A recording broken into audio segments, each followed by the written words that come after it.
নাম তো শুনেননি, তোমার কথা ঠিক, কিন্তু যিনি মা দুর্গার কৃপা নিয়ে পৃথিবীতে এসেছেন মহারাজ, তিনি মা দুর্গার আরেকটি সন্তান নন। তো কার্তিক গণেশ সহ মা দুর্গার আরেকজন ছেলের নামটা কি?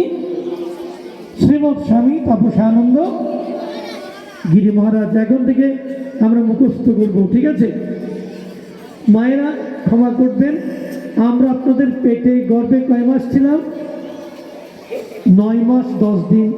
জানহরিবাবু বলবেন 10 মাস, বাসুবাবু বলবেন 11 মাস, আমার অনুপমদা বলবেন 13 মাস, ঠিক কিনা? আমার কথাগুলি খেয়াল করবেন, কঠিন নয়। কিন্তু মা দুর্গার কৃপা নিয়ে যারা পৃথিবীতে আসেন, মাইকটা কেমন জানি একটু ক্লিয়ার করেন না, গানের শিল্পীর মতো। কিন্তু 9 মাসও নয়, 10 মাসও নয়, 12 মাসও নয়, 13 মাসও নয়, এক মায়ের পেটে 3 বছর যিনি ছিলেন। 3 বছর থাকা যায় মায়ের পেটে? মায়েরা বলুন তো, আমরা তো আপনার সন্তান, 3 বছর থাকা যায়?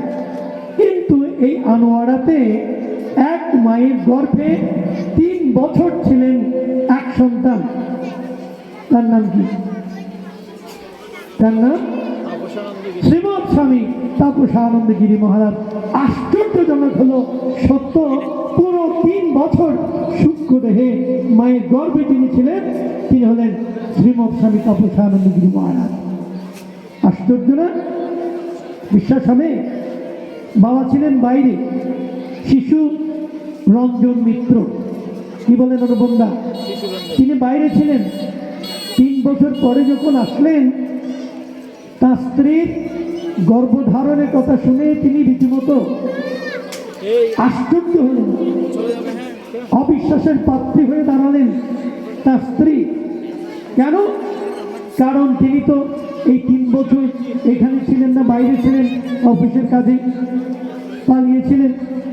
কি করে তার স্ত্রী সন্তান সংখ্যাকার চন্দনাই সেন, এই ভুলটা ভেঙে দিয়েছিলেন কে? প্রথম চট্টগ্রামের প্রথম বৈষ্ণব আন্দোলনের বৈষ্ণবাচার্য, দক্ষিণ চট্টগ্রামের গাছবাড়িয়ে যিনি জন্ম নিয়েছিলেন, ছিল হরগোবিন্দ গোস্বামী মহারাজ। শিশুরঞ্জন মিত্র মহোদয়ের সংশয়, দুর্বলতা, অবিশ্বাসটা ভেঙে দিয়েছিলেন যে আসলেই তুমি যাওয়ার আগে তোমার স্ত্রী সন্তান সম্ভবা হয়েছিলেন কোনো না কোনো কারণে। 3 বছর পর্যন্ত এই শিশুটি ভ্রূণরূপে মায়ের গর্ভে অবস্থান করেছিল।